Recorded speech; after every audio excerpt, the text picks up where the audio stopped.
আপুনি মই নাভাবিলেও তেওঁলোকে কিন্তু ভাবিছে।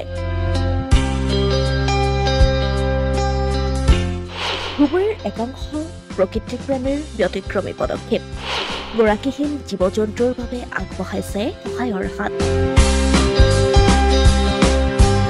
লাহে লাহে বাঢ়ি আহিছে গৰমৰ পৰা হাত সাৰিবলৈ জীৱশ্ৰেষ্ঠ মানুহে বৈজ্ঞানিক যন্ত্ৰৰ ব্যৱহাৰ কৰে। ফেন, এচি, ঠাণ্ডা পানীয় ব্যৱহাৰ কৰি গৰমৰ পৰা পৰিত্ৰাণ পোৱাৰ চেষ্টা কৰে। পিছে আপুনি বাৰু ভাবিছেনে গৰাকীহীনভাৱে ৰাস্তাত ঘূৰি ফুৰা প্ৰাণীবোৰে এই প্ৰচণ্ড গৰমত কি কৰে বাৰু? কি অৱস্থা হয় তেওঁলোকৰ? আপুনি মই নাভাবিলেও ধুবুৰীৰ একাংশ লোকে ভাবিছে এই কথা। পাতপথত অনাই বনাই ঘূৰি ফুৰা জীৱ-জন্তুক খোৱা পানী যোগান ধৰাৰ বাবে ধুবুৰী চহৰৰ একাংশ প্ৰকৃতিপ্ৰেমী যুৱক-যুৱতীয়ে গ্ৰহণ কৰিছে এক ব্যতিক্ৰমী প্ৰচেষ্টা।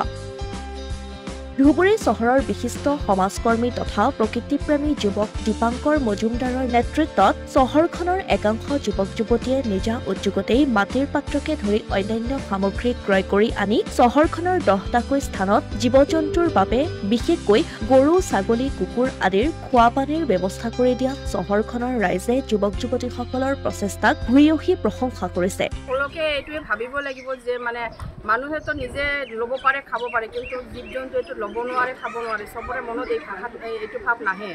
কিন্তু আজি আমি সকলোৱে মিলি-জুলি ধুবুৰী চহৰৰ পৰা আমি এটা মানে NGO নহয় ঠিক, মানে আমি সকলোৱে নিজে ৱাৰ্ডৰ আমি এটাকে মানে পানীৰ ব্যৱস্থা কৰিছোঁ। চৰাই চিৰিকটি আকৌ মানে কুকুৰ, গৰু, ছাগলী যোনে যি আছে জীৱ-জন্তু চবেই মানে আহি পেলাই পানী খোৱাৰ এটা ব্যৱস্থা কৰিছোঁ। আৰু অকল 1 নম্বৰ ৱাৰ্ডতে নহয়, চব ৱাৰ্ডতে আমি এইটো ব্যৱস্থা কৰিছোঁ। আৰু সকলোৱে মিলি এই কামটো কৰিম যে মানে পানী শেষ হোৱাৰ লগে লগে আমি আকৌ পানী দিয়াৰ ব্যৱস্থা কৰিম। আৰু সকলোৱে যাতে ৱাৰ্ডে এইটো ব্যৱস্থা কৰে। আৰু অসমবাসী ৰাইজক মই এটা অনুৰোধ জনাইছোঁ যাতে মানে ইমান গৰমৰ মাজত যাতে কোনো জীৱ-জন্তুৱে যাতে মানে অনাহাৰে যাতে নাথাকে, পানী হ'লেও যাতে পানী খাবলৈ দিয়ে। আনহাতে দীপাংকৰ মজুমদাৰহঁতৰ এই প্ৰচেষ্টাক আদৰি লৈছে ধুবুৰী চহৰৰ একাংশ পুৰুষ মহিলাই। একাংশ পুৰুষ মহিলাই ৰাস্তাৰ এচুকত জীৱ-জন্তুৰ বাবে ৰখা মাটিৰ পাত্ৰত প্ৰতিদিনে পানী যোগান ধৰাৰো দায়িত্ব লৈছে। এতিয়া চলি আছে গ্ল'বেল ৱাৰ্মিঙৰ কাৰণে ইমান এতিয়াই 36-37 ডিগ্ৰী চেলচিয়াছ হৈ আছে।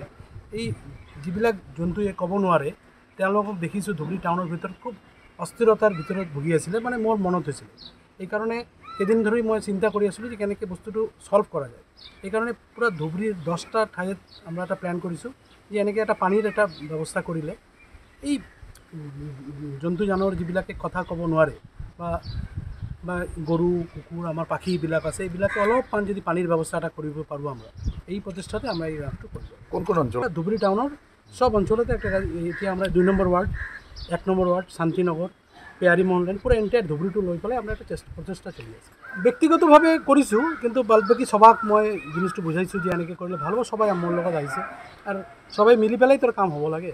আপনাৰ এই প্ৰচেষ্টা যদি অলপ কৰি আমৰা প্ৰচেষ্টা কৰি এটা ভাল জায়গাত এটা ল'ব পাৰোঁ, অসমৰ ইমান এইবিলাক এই আমাৰ প্ৰাণীবিলাক কম হয়, আমৰা অলপ যদি অলপমান তেওঁলোকক আমৰা সহায় কৰিব পাৰোঁ, নিশ্চিত এটা ভাল দিব যাব। উল্লেখ্য যে উৎকট গৰমৰ পৰা সকাহ দিয়াৰ স্বাৰ্থত ৰাস্তাত ঘূৰি ফুৰা গৰু, ছাগলী, কুকুৰৰ খোৱা পানীৰ বাবে জীৱশ্ৰেষ্ঠ মানুহে চিন্তা কৰাটো সঁচাকৈয়ে সমাজৰ বাবে এক শুভ লক্ষণ। এই ক্ষেত্ৰত দীপাংকৰ মজুমদাৰৰ লগতে তেওঁ সহযোগীসকল সঁচাকৈয়ে প্ৰশংসাৰ পাত্ৰ। অসমীয়া প্ৰতিদিন ডিজিটেল সংবাদ ধুবুৰী।